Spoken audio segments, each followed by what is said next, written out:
Ibu, udah dengar belum? Oke, udah. Oke.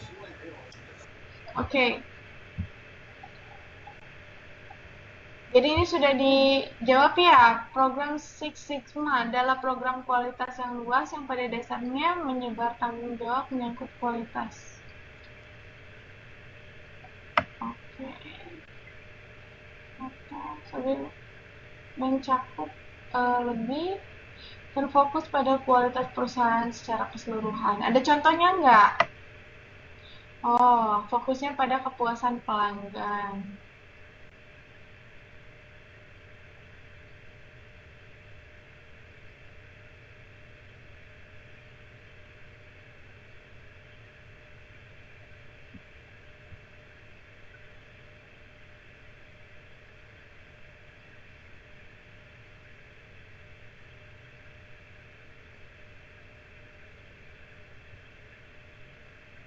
Ada contohnya nggak? Kelompok 1, kepuasan pelanggan itu seperti apa kira-kira?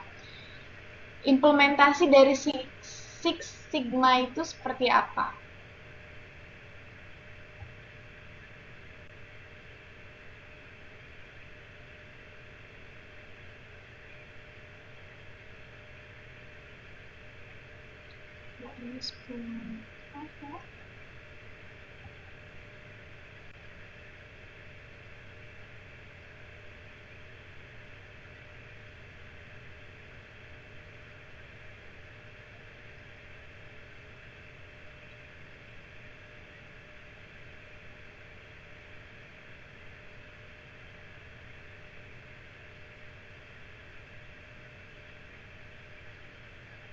Gimana?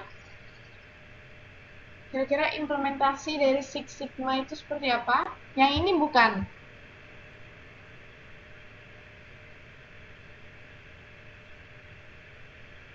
Ada, oh ini ada 5 poin.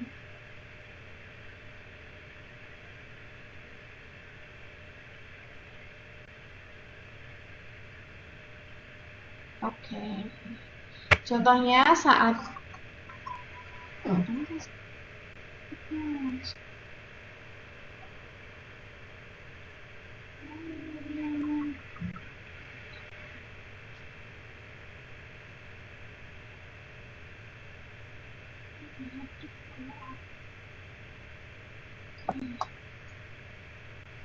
Oke, contohnya untuk penghilangan cacat produk untuk pemangkasan waktu pembuatan produk itu salah satu contoh dari Six Sigma yang lebih um, diaplikasikan ya.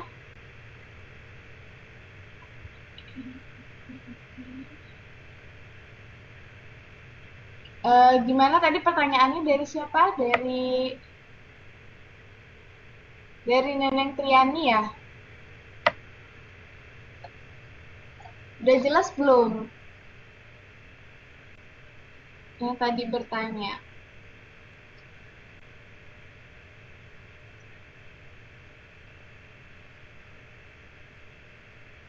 Selamat malam, tutor.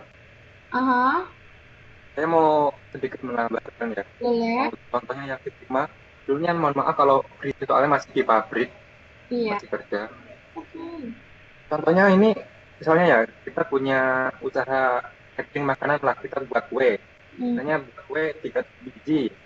Nah, terus pelanggan kita itu nemuin masalah, 96% itu dibuat kok baik, tapi ada yang enggak, 4% enggak baik gitu loh. Nah, sebagai Sigma, kita itu dilihat dulu signifikansinya itu, berlebihannya di mana, kesalahannya di mana. Itu dilihat dulu masalahnya seperti apa di masalah produksi atau masalah yang bagian A, bagian B, seperti itu. Oke, jadi Six Sigma itu sebetulnya adalah suatu sistem yang komprehensif ya. Komprehensif ini di situ ada sistemnya seperti apa, strateginya seperti apa, disiplin ilmunya seperti apa, itu juga mencakup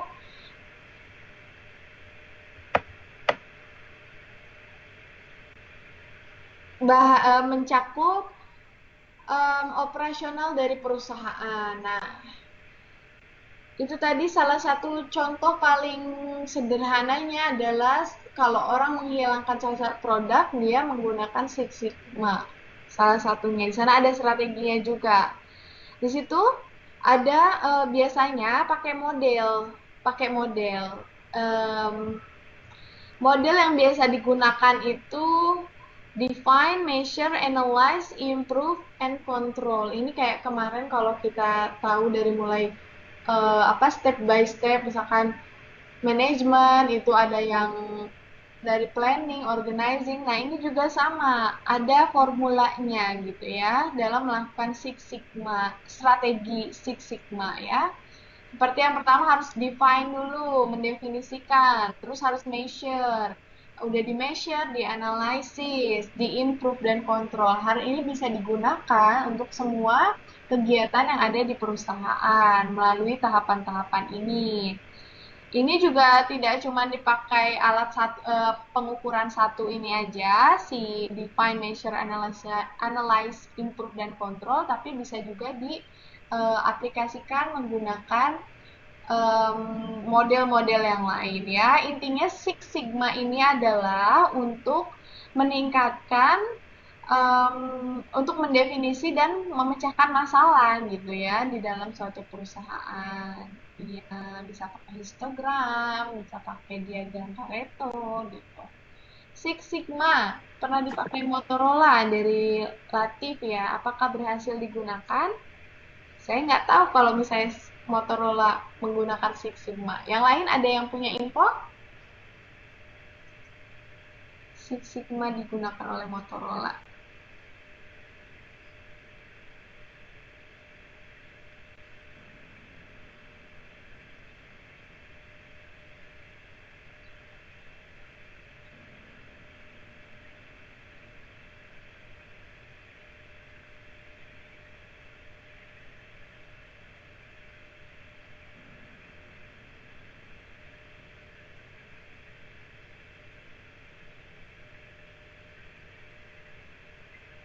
Oke, dari informasi yang saya dapat sih, Six Sigma memang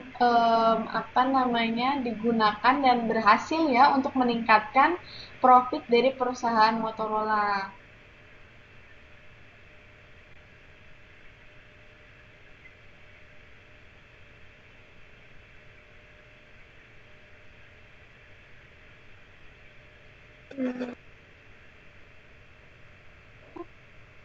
Berhasil dalam waktu 10 tahun.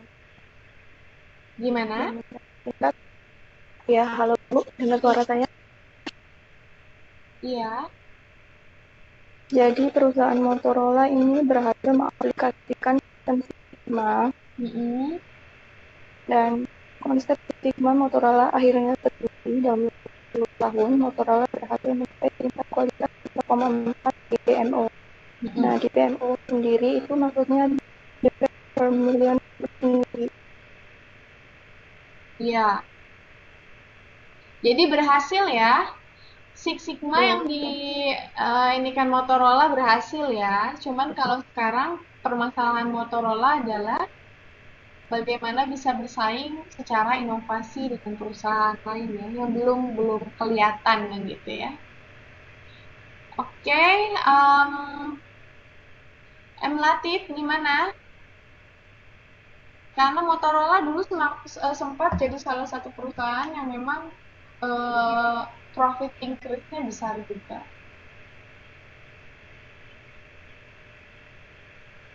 Satu pertanyaan terakhir ya. Satu pertanyaan terakhir yang berhubungan dengan modul pertama sebetulnya. Berhubungan dengan modul pertama, berhubungan dengan teori juga, ada sedikit tentang leadership juga. Jack Welch sudah tidak ada? Halo Ibu, Assalamualaikum. Waalaikumsalam. Saya ingin bertanya sama kelompok 1. Banyak sih. Di sini kan ada namanya beberapa prinsip manajerial yang diterapkan oleh namanya Jack Welch di GIS sebagai berikut. Yang bagian pertama, Ibu, dia bertindak sebagai pemimpin, bukan manajer. Bukannya manajer itu seorang pemimpin, Ibu. Apa bedanya sih, Ibu, pemimpin sama manajer, Ibu? Itu di slide berapa ya? Di buku, Bu. Oh, di buku. Oke. Ya, gimana? Itu kan beberapa prinsip manajerial yang diterapkan oleh Jack Welch di GE sebagai berikut. Yang pertama, Ibu, bertindak sebagai pemimpin, bukan manajer. Bukannya manajer itu adalah seorang pemimpin, Ibu. Ya, saya paham maksudnya. Jadi perbedaan antara pemimpin sama manajer itu apa, Ibu? Apa ya? Iya, oke. Terima kasih, Ibu. Ya, kelompok 1. Halo, selamat malam. Iya, selamat malam. Ya, berdasarkan kutipan dari liputan6.com ya, manajer itu bekerja melalui sistem operasional prosedur dan menjaga sistem tersebut agar berjalan dengan semestinya. Sedangkan pemimpin memandang gambaran yang lebih besar seperti perubahan dan masa depan perusahaan. Intinya, pemimpin itu lebih tanggung jawabnya itu cakupannya itu lebih besar dibanding manajer. Oke. Berarti manajer itu tanggung jawabnya nggak besar ya? Bukannya nggak besar, tapi kan ibaratnya pemimpin itu seperti komisaris itu pemimpin ya, manajer itu di bawahnya. Kan nggak mungkin ya, ibaratnya tugas kewenangan pemimpin itu manajer itu lebih luas dari pemimpin, nggak mungkin kan. Setiap perusahaan Pak ada susunan keanggotaannya dari komisaris, manajer sampai bawahnya ada tugasnya masing-masing. Nggak mungkin kalau manajer itu lebih besar cakupannya daripada pemimpin. Nah, kalau seandainya gini, manajer itu ada 3, kayak manajer bawah, manajer tengah, manajer atas, top manajer. Top manajer sama pemimpin itu lebih tinggi pemimpin apa lebih tinggi top manajer? Lebih tinggi pemimpin. Oh, jadi pemimpin itu paling tinggi lah ya. Pemimpin itu cakupannya luas, Kak Suci. Betul. Dia itu ada. Ini siapa yang jawab? Nggak ada namanya. Mita. Oke. Itu ada CEO, ada jajaran direktur utama gitu. Jadi maksudnya itu pertanyaannya untuk yang bagian yang mana gitu. Karena pemimpin itu ada bagian-bagian tertentunya dan tingkatan tertinggi pemimpin itu adalah CEO. Jadi manajer itu ada di bawah CEO. Oh iya, terima kasih, Kak. Ya, jadi kalau misalnya pemimpin itu cakupannya lebih luas dalam artian tidak hanya manajer saja yang disebut sebagai pemimpin, CEO pun disebut sebagai pemimpin. Even suami juga disebutnya sebagai pemimpin rumah tangga. Jadi cakupan pemimpin itu orang yang memimpin luas, tidak hanya manajer. Gitu. Taryuni, mungkin maksudnya founder. Kalau founder itu dia yang betul-betul running the business from the scratch. Jadi dia orang yang membentuk perusahaan atau membentuk suatu organisasi. Itu disebutnya founder. Bu, bukannya founder itu dia di paling atas ya, di atasnya CEO. Jadi yang paling atas itu founder, baru CEO, habis itu CEO siapa ya? Baru di bawah itu bukan manajer. Founder itu penemu Kak. Founder itu penemu dan dia itu pencipta perusahaan. Jadi dia hanya menciptakan dan menemukan perusahaan, lalu dia akan menunjuk beberapa jajaran tinggi untuk memimpin perusahaan. Itu yang pertama itu jajaran tertingginya itu adalah CEO. Jadi CEO dengan founder itu tidak sama. Kadang, iya betul. Jadi misalkan saya atau enggak misalkan Taryuni nih punya perusahaan gitu. Dia bikin perusahaannya dari mulai dia yang urus semua misalkan perusahaan perusahaan barang perusahaan elektronik. Dia yang bikin dari awal gitu. Saya mau bentuk nih, saya pengen punya perusahaan sendiri. Perusahaannya namanya perusahaan PT ABC. Yang mulai dia yang mulai membuat seperti apa perusahaannya, model bisnisnya seperti apa. Nah, Taryuni ini yang bikin. Tapi kalau misalnya Taryuni ya kayaknya saya udah punya uang banyak nih kan. Oke, udah saya bikin. Kayaknya perusahaannya semakin besar dan kayaknya saya sekarang fokusnya mau nggak akan fokus di perusahaan, tapi perusahaannya sudah running, sudah bisa jalan dengan baik. Saya akan cari CEO aja deh. Saya akan mencari yang bisa memimpin perusahaan. Saya memang punya saham di sana, tapi yang memimpinnya bukan saya. Maksudnya yang menjalankan perusahaan itu bukan saya, gitu. Jelas nggak di situ? Jadi kalau founder itu dia yang gimana? Kalau seorang manajer itu punya leadership nggak, Bu? Kalau leadership itu jiwa kepemimpinan ya. Semua orang itu biasanya mereka punya leadership. Nggak cuma manajer aja. Nanti hanya manajer itu dituntut dia punya jiwa kepemimpinan. Kenapa? Karena manajer kan dia punya bawahan. Bagaimana bisa manajer itu titel ya? Manajer itu adalah titel atau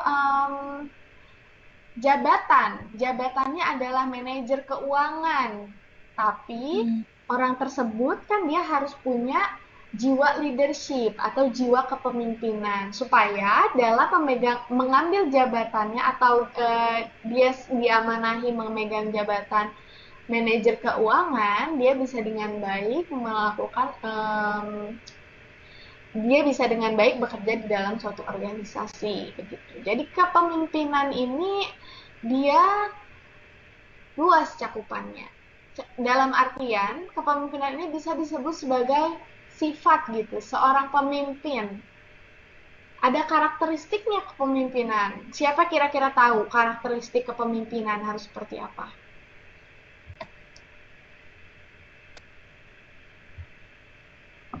Ada yang tahu nggak? Kira-kira nih, seorang pemimpin itu harus seperti apa sih?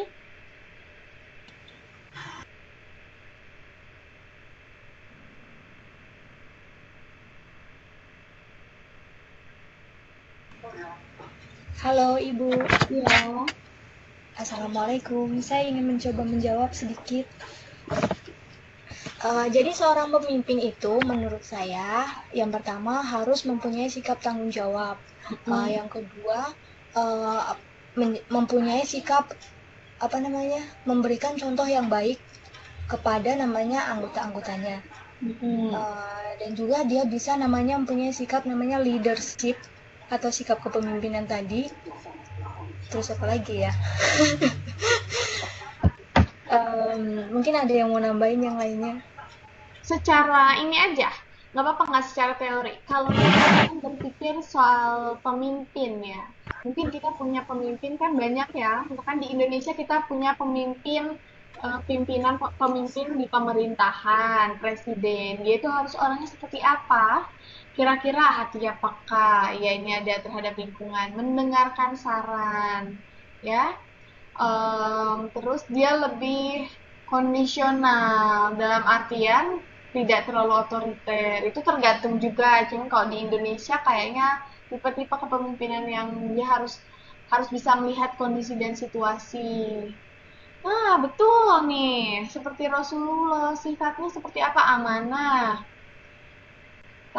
tabligh, fatonah ya, berwibawa, berani mengambil keputusan. Nah, inilah belum tentu loh manajer itu punya sifat-sifat kepemimpinan seperti ini.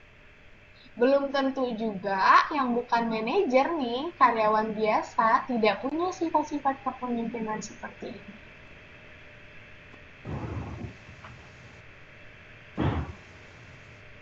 Oke? Bisa membedakan ya kepemimpinan dan manajer. Amanah ya, pendirian, teguh, jujur, integritas, proaktif, fleksibel, komunikatif, cerdas, percaya diri ya. Itu semua adalah karakteristik yang memang harus dimiliki seorang pemimpin. Oke? Kita next ke materi ya. Materi kita modul 7.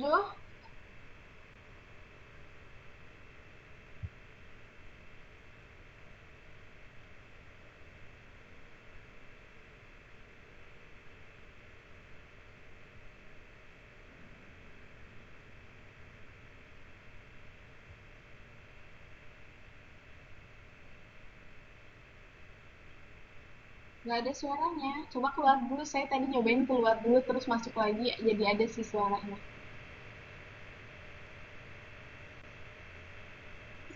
Oke, kita lanjut materi ya.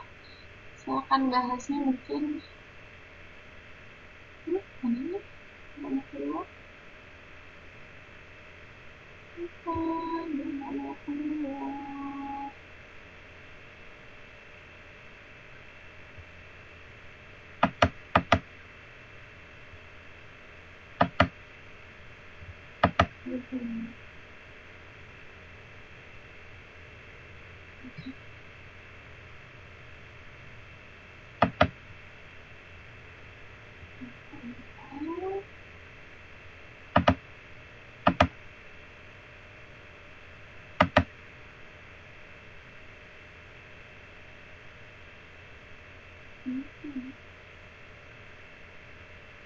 Dia tidak mau keluar.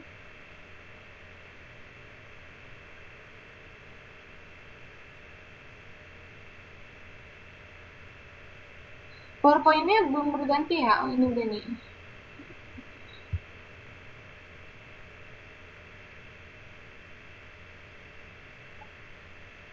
Oke, jadi saya akan membahas modul selanjutnya ya. Modul selanjutnya ini mengenai komunikasi dan motivasi. Modul ke-7 mengenai komunikasi dan motivasi.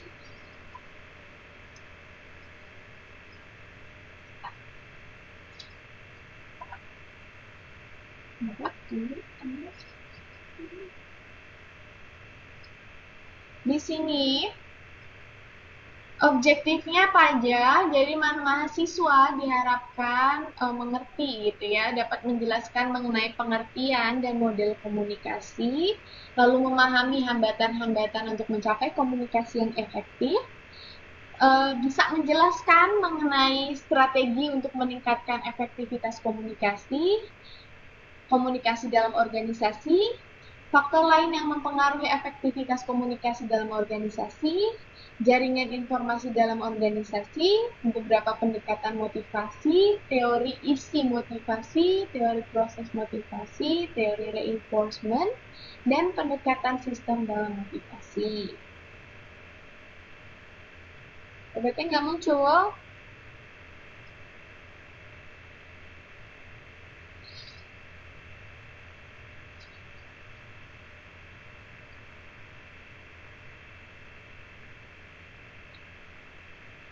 PPT-nya ada nggak?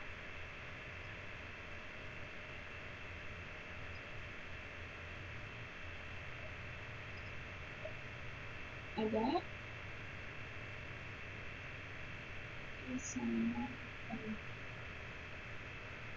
Maaf ya buat teman-teman kalau nggak ada PPT-nya bisa di log out dulu Bu itu. Nanti masuk lagi. Oke. Itu saya udah kirim sih ke itu ya, ke grup ya. Oke. Lanjut ya. Jadi apa sih komunikasi itu? Kita lihat pengertian komunikasi dulu. Komunikasi itu merupakan proses pengiriman informasi dari satu pihak ke pihak lain, gitu ya. Apa sih yang melibatkan siapa saja atau apa saja yang terlibat dalam komunikasi? Yang pertama adalah orang yang merupakan sender atau pengirim dan penerima yang mereka mencoba untuk berkomunikasi dengan orang lain.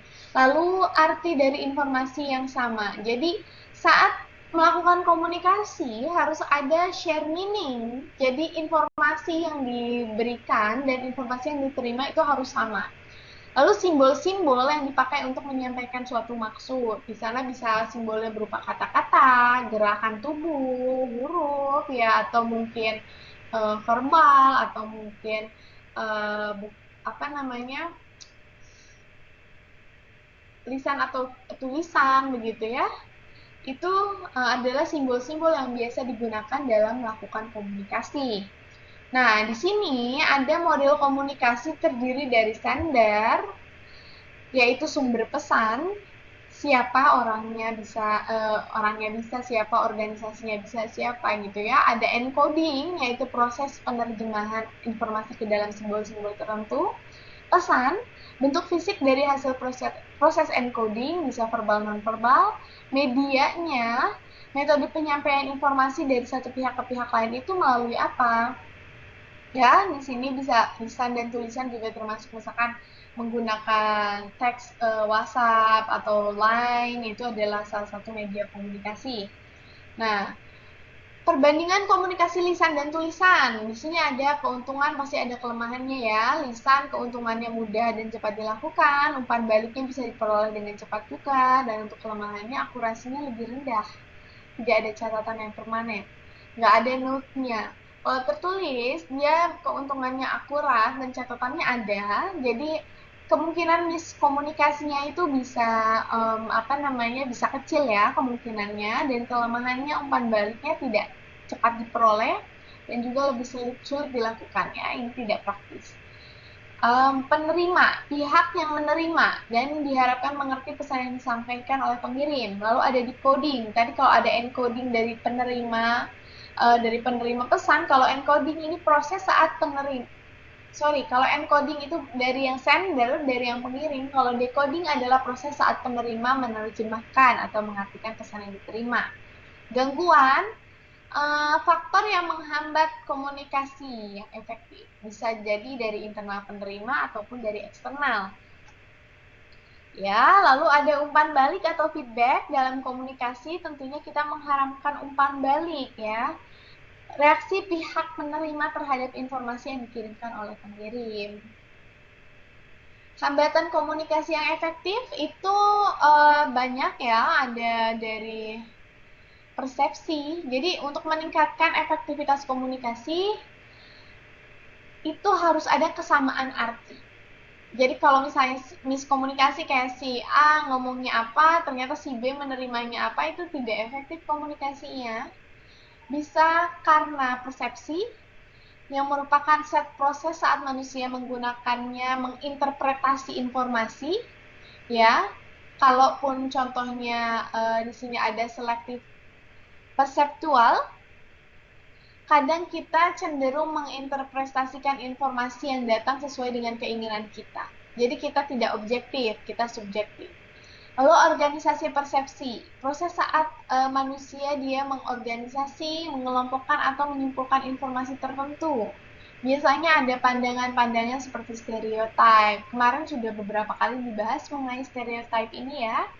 Misalkan, kalau misalnya ini yang menghambat komunikasi yang efektif. Misalkan ada karyawan, dia laki-laki, lalu karena ada temennya wanita dan dia mengemukakan pendapat, dia perempuan, saya nggak mau terlalu banyak dengar gitu, karena merasa bahwa perempuan itu kurang berada di bawah laki-laki dalam hal pengetahuan. Misal ya, itu contoh-contoh stereotype, padahal belum tentu kan. Lalu ada perbedaan persepsi, ya, baik selektif maupun organisasi gitu. Hal ini dapat mengaburkan proses komunikasi dan menambah gangguan-gangguan yang ada. Yang kedua ada perbedaan bahasa. Tentu ini juga sangat berpengaruh ya. Ini hambatan-hambatan ya. Kebayang kalau misalnya kita orang Indonesia mungkin pertama kali datang ke Taiwan, bekerja dengan bosnya gitu, bahasanya belum ngerti, ada perbedaan bahasa ya kan. Itu kan menghambat sekali dalam berkomunikasi, walaupun pada akhirnya sama-sama belajar, kita belajar bahasa sini juga gitu ya. Komunikasi nonverbal menyertai komunikasi verbal seiring dengan jadi dia punya peranan penting juga gitu ya. Kalau misalnya komunikasi verbal dia ngomongnya manis-manis gitu, tapi ternyata kalau misalnya dilihat dari gestur tubuh dia kurang nyaman, itu juga kan berarti ada sesuatu ya. Lalu ada reaksi emosional, marah, senang, cinta, cemburu, takut, malu gitu. Itu juga akan mempengaruhi proses komunikasi. Dan yang terakhir ketidakpercayaan. Ya, kalau tidak percaya itu akan sangat menghambat proses komunikasi yang efektif. Nah, di sini ada meningkatkan efektivitas. Gimana caranya kita bisa meningkatkan efektivitas dalam berkomunikasi? Kita harus menghapus atau meminimalkan halangan-halangan komunikasi. Yang pertama itu karakter pengirim. Jadi kredibilitas dari pengirim itu perlu ditingkatkan. Kalau manajer pengen menyampaikan informasi, contohnya di organisasi, pesannya dikirim secara tertulis, ada cap resmi gitu kan. Nah, itu sebagai salah satu cara untuk memperlihatkan bahwa oh ini formal, ini resmi loh, ini tidak boleh tidak boleh ada denial dari bawahan, harus menerima gitu. Karakteristik penerima. Ini juga penerima kadang punya kebiasaan buruk nih dalam hal mendengarkan orang lain. Kadang kan orang lebih senangnya ngomong gitu ya daripada mendengarkan orang lain ya. Kadang nggak mau dengar atau mungkin dengarnya setengah-setengah, masuk telinga kanan keluar telinga kiri gitu. Nah, ini juga mengakibatkan informasi atau pesannya tidak diterima dengan baik. Kadang ada miskom dan lain sebagainya. Ya. Lalu ada hubungan antara pengirim dan penerima. Yang tadi contohnya perbedaan bahasa ya. Kita harus gimana caranya bahasa, misalkan kita orang Indonesia, saya punya teman orang Mongolia, kita bahasa berbeda. Ternyata ada satu bahasa, kita punya bahasa internasional, jadi kita berkomunikasi dalam bahasa Inggris, contohnya seperti itu. Faktor lingkungan. Gangguan faktor lingkungan ini bisa jadi karena noise yang dalam artian sebetulnya, misalkan berisik gitu, lingkungannya berisik, terus saat orang si A ngomong sama si B, kok nggak kedengar jelas ya karena lingkungannya berisik. Mungkin pergi ke tempat yang lebih sepi untuk ngobrol ya, itu akan lebih efektif ya untuk bisa menyerap apa informasinya, menerima, memberikan feedback juga dengan efektif. Selanjutnya, nah ini halangan komunikasi. Tadi ada karakteristik pengirim, ada karakteristik penerima, hubungan antara pengirim dan penerima ya.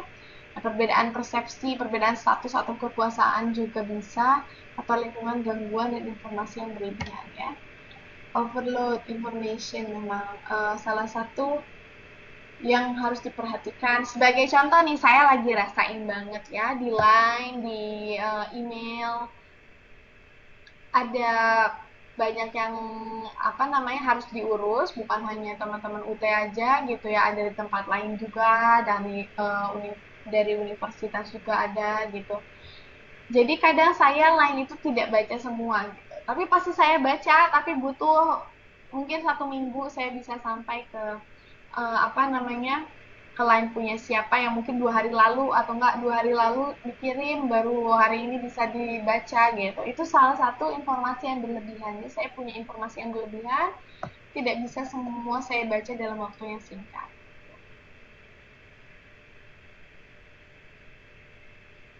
Oke. Ada yang udah 3 hari ya, belum saya balas juga ya. Email juga sama. Jadi harap maklum ya, pasti saya baca gitu ya, terutama yang berhubungan dengan tugas. Nanti di akhir pasti akan ada rekapitulasinya. Jadi kalau misalnya yang merasa saya udah ngirim kok Bu gitu ya, rekapitulasinya akan saya kirimkan via line gitu. Jadi tenang saja ya. Insya Allah saya akan baca semuanya. Komunikasi dalam organisasi ya. Next, komunikasi dalam organisasi dapat mengambil bentuk tertulis atau lisan, juga dilakukan secara vertikal maupun horizontal. Maksudnya gimana? Komunikasi atas ke bawah dan gabungan. Jadi kalau ada penelitian bahwa atasan dan bawahan ya, atau sebaliknya, ini komunikasi antar atasan dan bawahan itu mencakup 2/3 komunikasi yang terjadi dalam organisasi. Kebayang nggak sih kalau misalnya komunikasinya itu tidak efektif gitu, ini akan membuat masalah yang besar untuk organisasi ya. Karena sebagai contoh, kadang komunikasi ke atasan itu tidak efektif. Kenapa? Kadang bawahnya tuh merasa, aduh ini ada hal buruk yang terjadi, udahlah diseleksi aja, yang diomongin ke atasan yang baik-baik aja, gitu. Nah, di sini manajer menengah biasanya dia mempunyai peran yang besar, karena berada di tengah-tengah antara top management dan karyawan, gitu ya. Dan, first line manager, gitu ya. Jadi manajer menengah ini dia harus, ya humannya harus jalan ya, humanisnya harus jalan, bagaimana bisa ngerti di bawah itu kenapa, dan bisa kasih suggestion kepada pihak-pihak yang membuat peraturan-peraturan. Komunikasi ke bawah juga memungkinkan distorsi gitu, karena informasinya kadang tidak akurat atau kurang jelas. Komunikasi horizontal dan vertikal dan lateral terjadi antara anggota organisasi di tingkat yang sama, seringnya pada manajer, contohnya manajer keuangan dengan manajer produksi. Tetapi dapat juga dilakukan secara lateral, maksudnya itu bukan manajer, tapi yang di bawahnya, staff ke staff gitu, staff to staff. Jadi pola komunikasi ini mengikuti aluran kerja dalam organisasi. Karena kan yang kerja secara operasional adalah orang-orang yang ada di staff ya, di staff. Nah, mereka bisa langsung komunikasi. Manfaatnya apa? Kalau lateral ini manfaatnya itu bisa meningkatkan koordinasi antar bagian dan mengurangi beban manajer ya.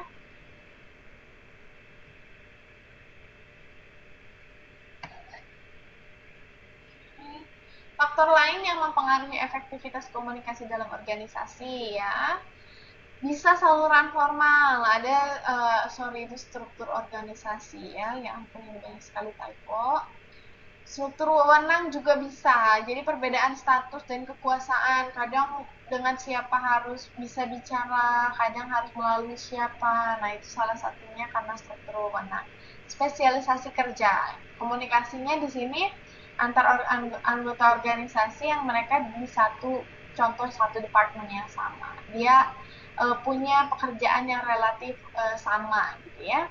Kepemilikan informasi, orang tertentu, dia mempunyai informasi tertentu yang membuat dirinya menjadi sukses.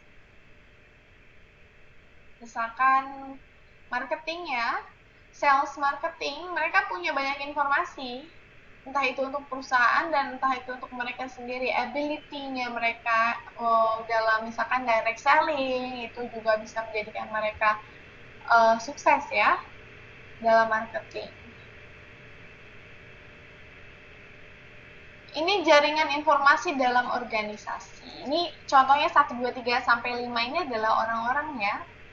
Kalau kita lihat dari yang paling tersentralisasi ke paling desentralisasi. Ini sentralisasi itu ada satu yang jadi core, yang jadi inti lah ya, yang jadi core-nya.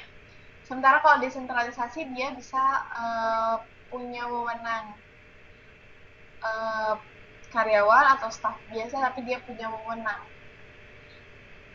karena manajernya memang atau karena pemimpinnya dia memberikan.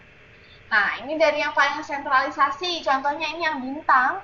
Yang bintang ini kalau misalnya karyawan nomor 2, ini nomor 1-nya ini manajer atau pemimpin ya. Kalau karyawan nomor 2 ingin melakukan koordinasi dengan karyawan nomor 5, itu harus lewat pemimpinnya dulu, harus lewat nomor 1-nya dulu ya.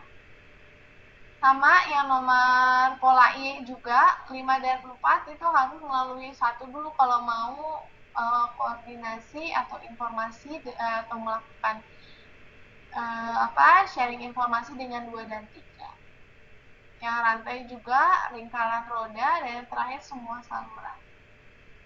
Semua saluran ini kalau kita lihat kan bentuknya bintang begini ya. Bintang dalam segi 5, tapi di dalamnya bisa lihat kita ada jaringan. Jadi 1 bisa ke 4, 2 bisa ke 5, 2 bisa ke 3 ya. Pola komunikasi anggur atau grapevine. Jadi kalau grapevine itu, kalau yang tadi kita tahu pola komunikasi jaringan yang sifatnya formal ya. Kalau grapevine ini dia informal. Jadi bentuk pola jaringan komunikasi informal, bisa gossiping. Kalian tahu gosip ya? Pasti tahu gosip. Jadi di satu organisasi dia melakukan gossiping atau mengumpulkan informasi, atau bisa juga ada yang disebut dengan pola satu arah dan pola probabilitas gitu. Kadang-kadang ada beberapa hal yang manajer pengen semua orang tahu dengan cepat. Kalau formal kan bisa jadi kita harus lihat pola jaring komunikasinya dulu, atau mungkin melalui surat gitu kan, itu formal. Kalau misalnya grapevine ini bisa langsung desas-desus pun bisa menjadi informasi. Ya. Ini bisa mencakup dari lini paling atas ke paling bawah. Beberapa pendekatan mengenai motivasi tradisional ya, manajer dianggap lebih tahu dibanding karyawan. Umumnya karyawan itu malas karena tidak mau kerja, tapi setelah didorong dengan intensif gitu karyawan. Ini insentif ya, uang insentif atau bonus, karyawan dia mau bekerja.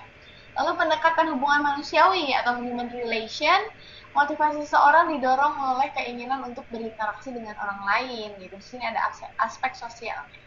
Yang ketiga ada pendekatan human resource management, di mana kepentingan karyawan itu harus diperhitungkan. Pekerjaan itu sendiri juga ternyata katanya dapat memotivasi karyawan, bukan cuma masalah insentif aja, bukan masalah untuk aspek sosial aja, tapi kalau dia sudah punya tanggung jawab terhadap pekerjaan, dia udah punya prestasi kerja, itu juga bisa meningkatkan motivasi karyawan ya. Nah, ini perbandingan 3 pendekatan motivasi ya, tradisional, manusia, dan sumber daya manusia. Oke, lanjut ya. Teori motivasi Maslow, udah nggak asing sama Maslow ya. Di sana ada aktualisasi diri, ada pengakuan, ada sosial, ada keamanan, dan fisiologis. Jadi katanya ada needs, ada kebutuhan, ada dorongan, ada action. Nah, nanti dia akan dapat kepuasan. Nanti akan lagi ada needs atau kebutuhan lainnya. Terus berputar seperti itu ya. Ini teori isi motivasi. Contoh kebijakannya, kalau aktualisasi diri gitu, dia mencapai prestasi tertentu, memberi pekerjaan yang menantang gitu ya. Kalau dia pengennya needs-nya itu adalah, kebutuhannya adalah pengakuan, pengen ada pengakuan ya. Contoh kebijakannya adalah status dan posisi kerja. Kalau needs-nya adalah sosial, kebersamaan dan teman kerja itu penting. Kalau untuk keamanan, stabilitas pendapatan dan rencana pensiun itu penting untuk memotivasi. Kalau fisiologis, makanan dan gaji dasar itu sudah menjadi motivasi.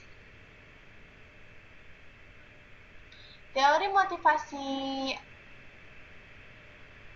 Alderfer ya, ERG katanya. Dia ada ERG, existence, relatedness, dan growth. Kebutuhan eksistensi yang belum terpenuhi, dorongan untuk memenuhi kebutuhan tersebut semakin besar. Sesuai dengan Maslow tadi ya. Apabila kebutuhan interaksinya kurang terpenuhi, kebutuhan eksistensi justru semakin besar. Ini malah berlawanan. Kebutuhan interaksi kurang terpenuhi, kebutuhan interaksi semakin besar. Dan kebutuhan pertumbuhan kurang terpenuhi, kebutuhan interaksi semakin besar. Ya. Ini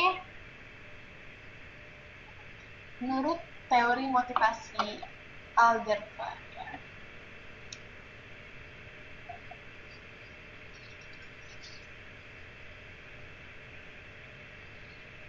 Selanjutnya ada teori motivasi dari David McClelland.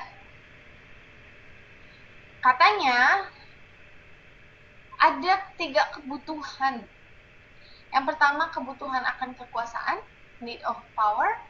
Kebutuhan akan afiliasi, need of affiliation, dan kebutuhan akan prestasi.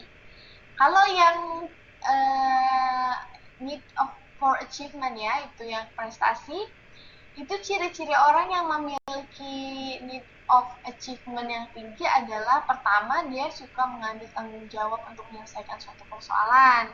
Yang kedua, suka menetapkan tanggung jawab yang moderate, tidak terlalu tinggi, tidak terlalu rendah. Tujuan ditetapkannya realistis, dan suka feedback yang cepat dengan feedback yang cepat ya.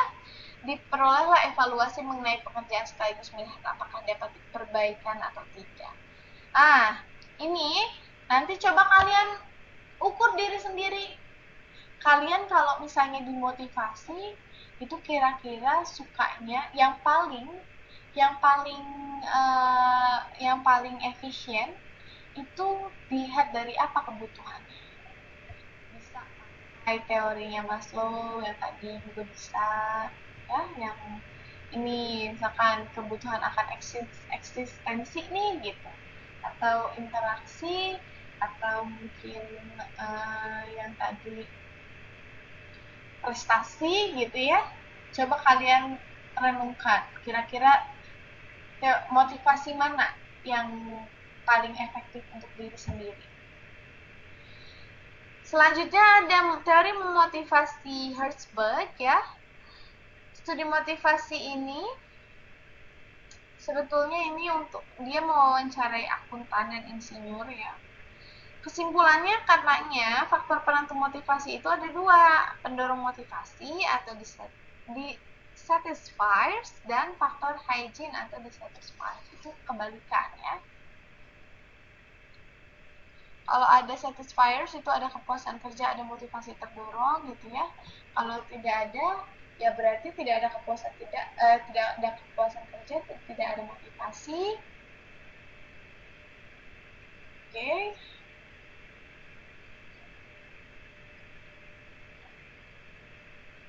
Kita next dulu ya, kalau ada pertanyaan nanti bisa tanyakan. Kritik terhadap teori isi ya. Jadi ini sebutnya kan teori isi nih. Motivasi ini sangat kompleks, jadi kebutuhan seseorang itu berubah dari waktu ke waktu dan dari individu ke individu lain juga berbeda. Yang kedua ada teori proses teori di mana dia berusaha menjelaskan bagaimana tujuan apa yang membuat seseorang berperilaku tertentu. Kalau tadi itu apa? Kalau teori isi itu dia lebih kepada apa sih yang mengakibatkan orang termotivasi. Kalau untuk teori proses ini bagaimana orang bisa berperilaku tertentu, bagaimana mereka bisa berperilaku tertentu ya. Motivasi ini katanya timbul dari kebutuhan, kemudian ada harapan, dan ada kemungkinan mendapat balasan atau reward ya. Ada di sini juga disebut dengan balance. Balance itu apa? Balance itu adalah kekuatan atau keinginan seseorang terhadap rewards. Jadi kalau misalnya motivasi itu bisa dihitung, balance dikali ekspektasi atau pengharapan ya. Balance-nya 0 itu disebut indifference atau tidak ada motivasi. Balance-nya minus, dia akan menghindari tindakan-tindakan. Dan balance-nya plus gitu, di situ ada motivasi. Jadi dia akan melakukan hal-hal yang berkaitan dengan motivasi ya. Berkaitan dengan motivasinya dia, misalkan saya akan selalu berangkat pagi gitu ya. Itu kalau ada kalau misalnya balance-nya plus, berarti dia ada motivasi. Kenapa sih mau berangkat pagi? Supaya nggak capek di jalan, misalkan jalanan masih kosong. Model Porter Lawyer. Oh my god, ini nggak kelihatan. Oke, nggak apa-apa. Di sini Porter Lawler, di sini ada modelnya yang sederhana. Dia ada intrinsik dan ekstrinsik. Prestasi menghasilkan dua macam balasan. Yang pertama adalah balasan secara intrinsik atau internal diri sendiri seperti pengakuan, kepuasan kerja karena kepuasan dalam mencapai prestasi. Ekstrinsik, balasan dari pihak luar seperti gaji dan promosi ya. Ini yang sederhana. Kalau yang lebih lengkapnya yaitu dari usaha. Dia akan lihat dulu ada minat sama bakatnya ada nggak, persepsi tugasnya seperti apa, nanti jadi prestasi, baru dilihat balasan intrinsik ekstrinsiknya. Nanti dari prestasi juga dia akan merasa ada keadilan yang dirasa nggak nih gitu, dia punya prestasi ada nggak rewardnya, misalkan bisa mencapai kepuasan, nanti nilai balasannya bagaimana akan balik lagi ke usaha yang dilakukan ya.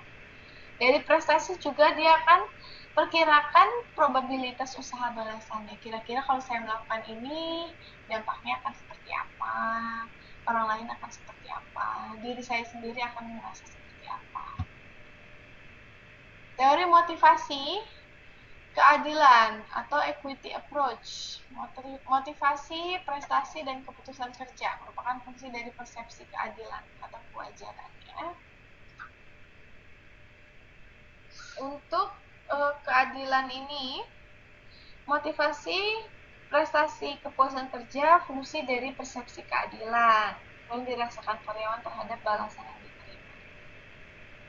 Contohnya bisa gaji atau promosi gitu ya. Itu keadilan, mungkin orang menganggap itu sebagai sebuah keadilan dalam melakukan sesuatu.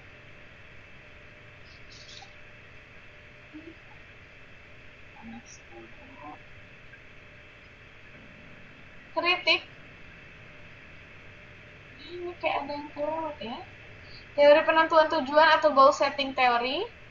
Ini ada yang terlewat ya. Asumsinya manusia sebagai individu yang berpikir atau thinking individual. Dia berusaha mencapai suatu tujuan tertentu, fokusnya pada proses penetapan tujuan itu sendiri.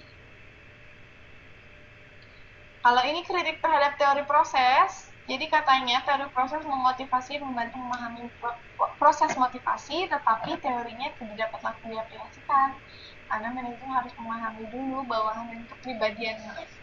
Kepribadian pasti berbeda. Selanjutnya reinforcement atau reinforcement teori ya, di mana peranan balasan dalam bentuk perilaku tertentu mengatakan bahwa jika suatu perilaku memberikan balasan yang menyenangkan, perilaku tersebut akan diulangi lagi di masa yang akan mendatang. Di situ ada stimulus, ada respon, ada konsekuensi, dan respon masa mendatang. Bisa stimulusnya adalah perintah atasan, kemudian didorong perilaku bawahan menjalankan perintah tersebut. Kemudian karena menjalankan perintah dengan baik, konsekuensinya kalau baik misalkan kenaikan gaji atau dapat promosi. Kalau buruk ya mungkin bisa di demosi gitu. Karena balasan yang diterima orang tersebut menyenangkan atau nantinya kan hasilnya positif, si konsekuensinya ya, kalau tadi contohnya kenaikan gaji ataupun promosi, di masa yang akan datang dia akan mengulangi lagi respon yang sama. Perubahan perilaku manusia dilakukan dengan menggunakan teori reinforcement ya. Ada 4 jenis reinforcement teori. Yang pertama positif, yang kedua penghindaran atau avoidance, yang ketiga hukuman atau punishment, atau yang keempat pemadaman extinction ya. Kalau yang positif ini ada di sini ya. Kalau yang positif dia memperkuat perilaku dengan memberikan konsekuensi yang menyenangkan. Kalau misalnya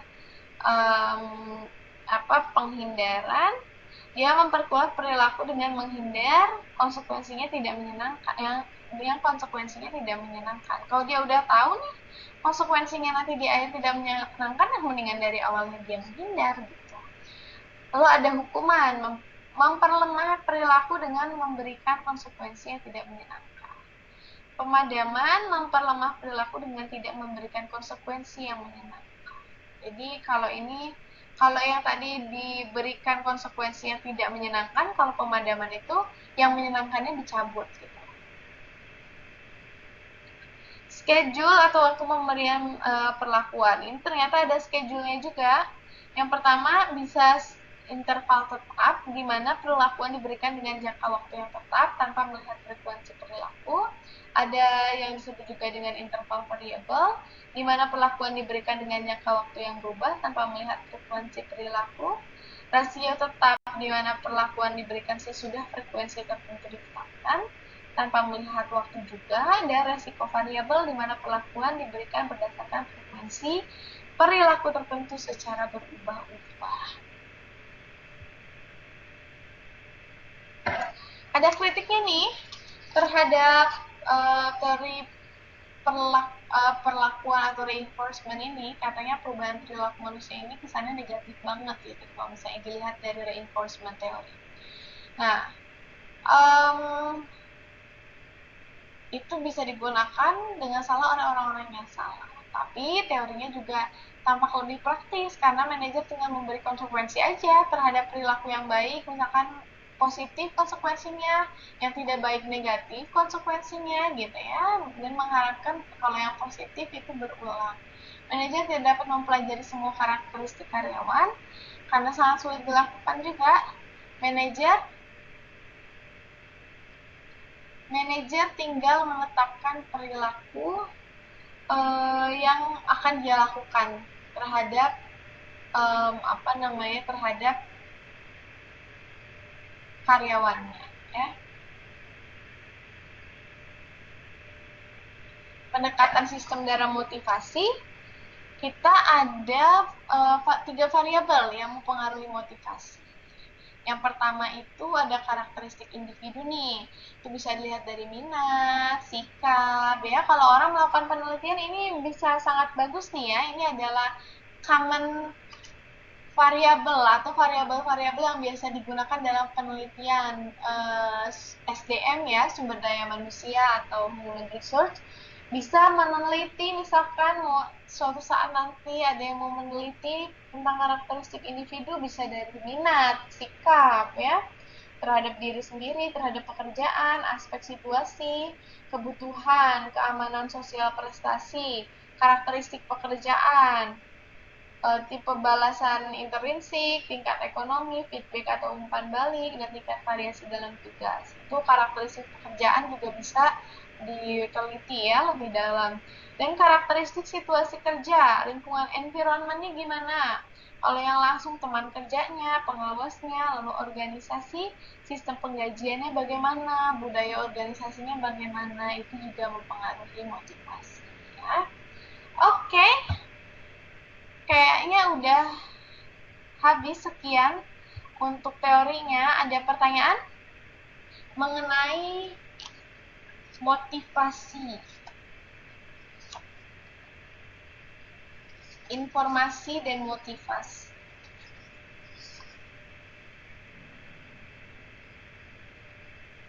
Oke. Ini dari yang pertama, ada Riza Umami ya. Saya mau tanya, apa yang dimaksud dengan aktualisasi diri terhadap karyawan pada teori motivasi Maslow, dan apa manfaat dari aktualisasi diri yang diberikan kepada karyawan? Jadi aktualisasi itu dari intern ya. Karena waktunya mungkin agak mepet ya, saya langsung jawab yang pertama, pertanyaan pertama ya.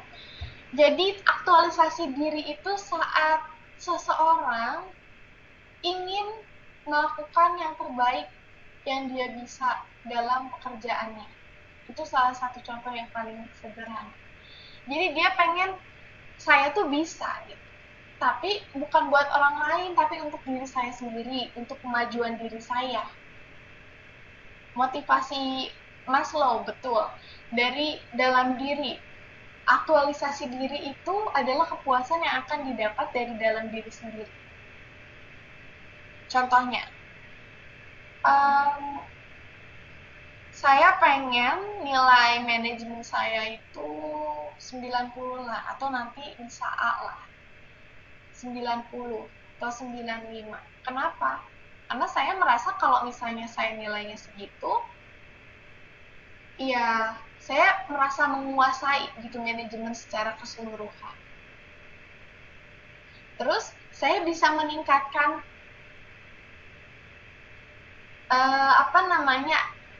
ability saya bisa pakai nih teori-teori di manajemen yang didapat, bisa diterapkan dalam kehidupan sehari-hari saya, yang itu bisa membuat kehidupan saya jauh lebih baik. Itu salah satu bentuk aktualisasi diri.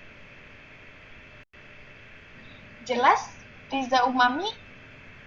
Manfaatnya itu akan kepada diri karyawannya sendiri. Dia akan menciptakan kepuasan. Kalau dalam bekerja ya kepuasan kerja yang datang dari dalam diri. Itu maksudnya dari manajer memberikan ke karyawan seperti itu ya, Miss? Kalau aktualisasi diri itu tidak bergantung dengan orang lain. Mungkin dari hubungannya dari diri sendiri. Mungkin hubungannya gini, kalau manajer tidak membiarkan karyawannya melakukan aktualisasi diri. Misal gitu, mungkin ke situ. Kalau manajer, kalau aktualisasi sendiri itu khusus dari dalam diri sendiri, mau melakukan yang terbaik, mau improvement diri sendiri, mau memperlihatkan kepada diri sendiri bahwa oke, kita bisa. Kalau hubungan dengan lingkungan luar seperti manajer, mungkin ada beberapa manajer yang takut karyawannya melakukan aktualisasi diri. Karena mungkin takut tersaingi, misalkan.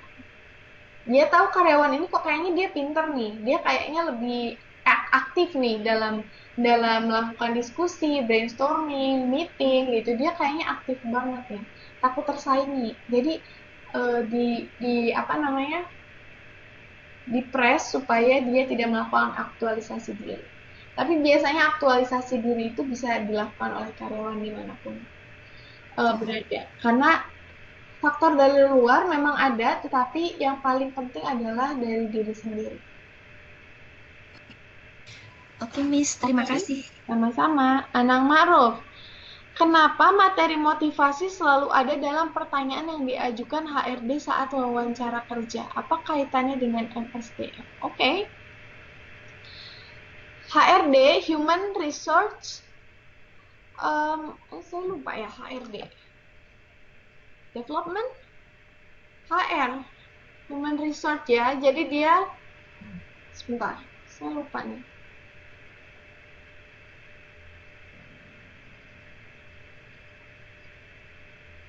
Ya betul ya. Takut salah, jadi saya cek dulu. Jadi Human Resource Development, kenapa HRD di sini? Kenapa saat wawancara kerja ya? Wawancara kerja kita kemarin sudah bahas ya di dalam manajemen sumber daya manusia ya. Di sana salah satunya adalah seleksi kerja ya. Untuk orang masuk ke perusahaan itu ada melalui Human Resource Management. Salah satu proyekannya dia atau salah satu kegiatan lah ya, bukan proyek ya. Salah satu kegiatannya dia adalah melakukan seleksi, melakukan rekrutmen, melakukan rekrutmen yang di dalamnya ada wawancara ya. Wawancara kerjanya itu kenapa selalu ditanya motivasinya apa? Karena dari motivasi, seperti yang sudah kita bahas, motivasi ini dia akan mendukung sekali bagaimana karyawan melakukan pekerjaannya. Ya. Coba kita balik, kita putar. Misalkan Anang Ma'ruf ini punya toko pakaian lah gitu ya. Udah gede banget toko pakaiannya. Butuh karyawan. Pasti ditanya kan, kenapa kamu mau kerja di sini gitu.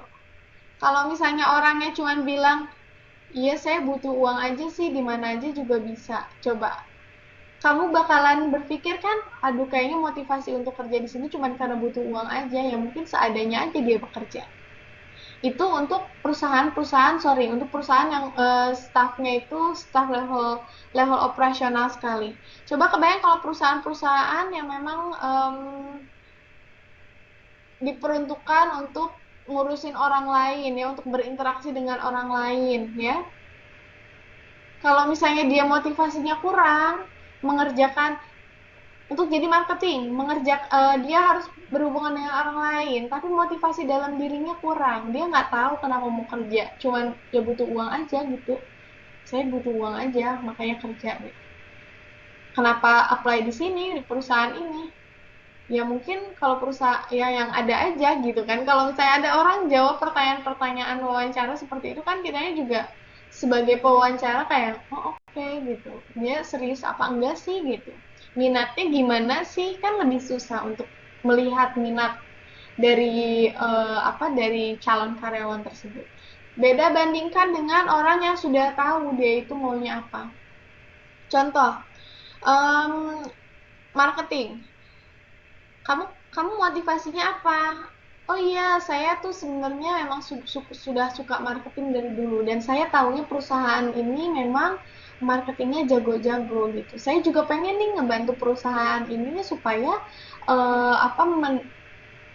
dengan skill yang saya miliki, saya yakin bisa sama nih seperti orang staff-staff lama di perusahaan ini, atau bisa bersaing gitu.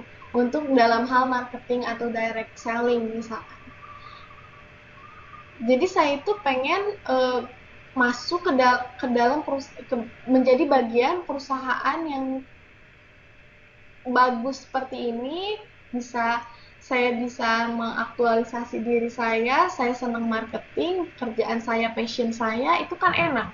Kalau udah tahu gitu, oh pasti dia kerjanya nggak akan setengah-setengah. Pasti dia kerjanya akan akan menggunakan passion yang dia miliki gitu, hasilnya pun tidak akan mengecewakan. Itu yang dilihat saat wawancara. Kenapa motivasi itu sangat penting.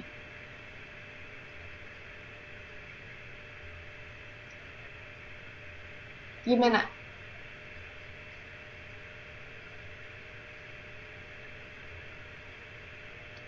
Apakah sesuai yang dicari perusahaan? Betul, dicari perusahaan atau tidak. Intinya gini, kalau misalnya orang motivasinya sudah ada, dia tahu motivasinya untuk bekerja di perusahaan itu apa, pasti pekerjaannya akan optimal. Dia mengerjakannya optimal, karena dia tahu ada motivasi dalam diri. Even gaji yang besar pun tadi kita sudah bahas bisa menjadi motivasi. Saya kerja di sini karena pengen gaji yang besar. Itu aja udah jadi motivasi. Oke, gitu. Berarti kalau saya kasih kamu gaji yang besar, kamu bakal bekerja baik banget gitu kan di perusahaan ini.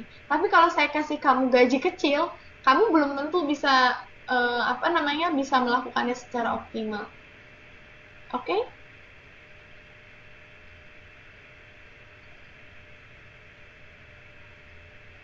Oke. Ada lagi pertanyaan? Satu pertanyaan terakhir.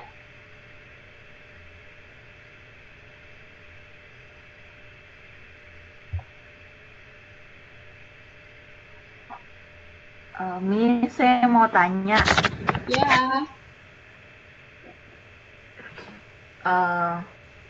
Ini kan tentang manajemen ya. Gimana sih caranya biar kedepannya itu setelah lulus dari UT ini saya tuh benar-benar menjadi seorang yang ahli manajemen, terutama di sebuah perusahaan kayak gitu. Ya, itu aja pertanyaannya. Kalau misalnya mau jadi ahli manajemen itu kan luas sekali ya. Kadang kalau kita orang manajemen itu kita punya satu core yang memang kita kuasai betul-betul. Contohnya di manajemen kita tahu ada operasional, ada human resource, ada sumber daya manusia, ada ada keuangan ya, ada finance, ada research development gitu. Ada 5 ya. Nah, biasanya kita punya satu core yang memang kita kuasai betul. Apa mungkin marketingnya kita kuasai betul? Jadi saat nanti kalau misalnya ditanya nih, kamu ekspertisnya apa? Sebutannya ekspertis ya. Orang yang expert, orang yang dia punya keahlian lebih di situ. Ekspertisnya apa? Oh, saya itu emang jago nih marketingnya gitu. Contohnya aja dulu saya pernah jualan. Nah, kalau orang lain mungkin saya reseller orang nih. Dulu mungkin kalau orang lain itu cuma bisa jual 3-5 produk. Kalau saya dalam sehari saya bisa dapat 10. Kenapa? Soalnya saya itu terkenal di Facebook atau karena saya itu YouTuber gitu. Jadi saya suka melakukan promosi-promosi. Nah, itu salah satu keahlian yang spesifik gitu. Saya bisa marketing. Atau mungkin saya suka ngitung-ngitung, saya tahu bagaimana cara membuat jurnal ini ya, jurnal keuangan ya, bisa membuat ledger, bisa saya mengerti bagaimana menggunakan Excel untuk membuat laporan keuangan, saya bisa menghitung return of investment dari sebuah perusahaan, itu kan spesifik gitu.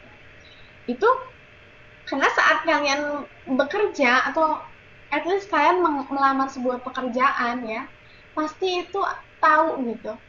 Itu pekerjaannya di bidang apa. Tidak mungkin cuma, oke, saya expert di manajemen gitu. Nggak mungkin seperti itu. Pasti ada satu yang kalian tekuni. Bidang apa? Keuangan kah? Marketing kah? Operasional kah? Gitu. Saya ngerti kok, misalkan saya mau daftar sebagai advisor. Saya mau apply sebagai supervisor di pabrik. Kok kamu berani-berani banget apply supervisor di pabrik? Iya dong, saya udah punya pengalaman 5 tahun, 10 tahun di pabrik sebagai bekerja di sini, di bagian ini packing, di bagian apa, saya udah ada pengalaman. Terus saya juga sering melakukan sharing dengan manajernya, dengan supervisor saya sebelumnya gitu. Saya juga capable dalam melakukan hal A, B, C. Lalu kalau misalnya kalian butuh reference, bisa tanya supervisor saya dulu yang di Taiwan gitu, saat kalian kembali ke Indonesia mau melamar menjadi supervisor di sebuah pabrik gitu. Itu operasional. Itu berarti kalian jago nih operasional, ada pengalaman. Di dalamnya aja, nanti di situ kalian tahu kalian itu sebetulnya punya core-nya yang kuatnya di mana. Cukup jelas? Oh, oke, terima kasih Miss. Bentar Miss, satu lagi. Maksudnya kalau andaikan saya ingin menjadi seorang sekretaris gitu, Sekretaris. apa yang harus saya kuasai di manajemen yang paling mendalam itu? Sekretaris ya, kalau sekretaris bos-bos itu yang sepengalaman teman-teman saya gitu ya, sepengetahuan saya, yang pertama adalah interpersonal skill-nya dia harus bagus. Tentu aja physically sekretaris biasanya cantik dalam artian rapi ya, rapi dalam penampilan gitu, mengurus diri sendiri gitu ya dengan baik. Lalu yang kedua biasanya komunikasinya dia harus pintar. Gimana bisa komunikasinya pintar? Karena dia itu adalah orang yang selalu berkomunikasi dengan bosnya ya. Dan yang paling penting, kalian itu kamu mau apply-nya kemana gitu. Contohnya saya ada saudara saya juga dia sekretaris di salah satu perusahaan Jepang, dan yang membuat dia dipanggil maksudnya punya kelebihan di antara yang lain, mungkin cantik semua orang bisa cantik, penampilan menarik semua orang bisa penampilan. Satu yang agak susah adalah dia punya skill bahasa Jepang. Ya, dia punya skill bahasa Jepang. Karena semua sekretaris itu kebanyakan dia memang komunikasi di sana. Harus standby 24 jam, komunikasi. Karena bosnya langsung orang Jepang, ya otomatis dia yang bisa bahasa Jepangnya bagus, yang begitu. Oke, terima kasih, Miss. Sama-sama. Oke? Sudah tidak ada pertanyaan lagi? Kalau tidak, kita cukupkan. Mita, masih ada pertanyaan? Satu pertanyaan dia boleh.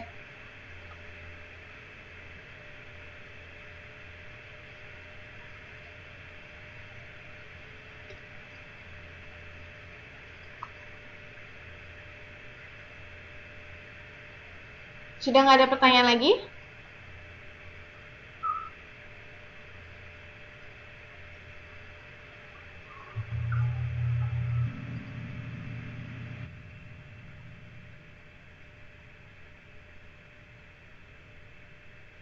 Nggak ada, oke. Kalau begitu kita cukupkan sekian. Terima kasih. Saya tadi ada komen sedikit sih, nggak komen untuk kelompok 1 ya, well done banget ya. Excellent pekerjaannya gitu. Saya sangat apresiasi. Walaupun mungkin ada teman-teman ada kurangnya sedikit, tapi overall excellent. Terus itu yang saya harapkan sebetulnya ya dari teman-teman mahasiswa, bisa memberikan problem solving ya. Jadi bukan karena Bu saya nggak bisa nih live streaming jam segitu, nggak bisa conference jam segitu, bukan berarti udah aja melakukan tugas seadanya, enggak ya, tapi harus ada inovasi seperti tadi. Saya juga sebetulnya pas pertama kali dikasih tahu Bu ada video apa gitu, pas pertama kali ternyata mereka buat take video pakai KineMaster, luar biasa banget ya. Nanti saya akan coba upload ke UT juga ya, ke YouTube-nya UT juga gitu ya, video yang tadi. Oke, mungkin sekian aja tugas seperti biasa latihan, dan minggu depan kelompok 2 siap ya?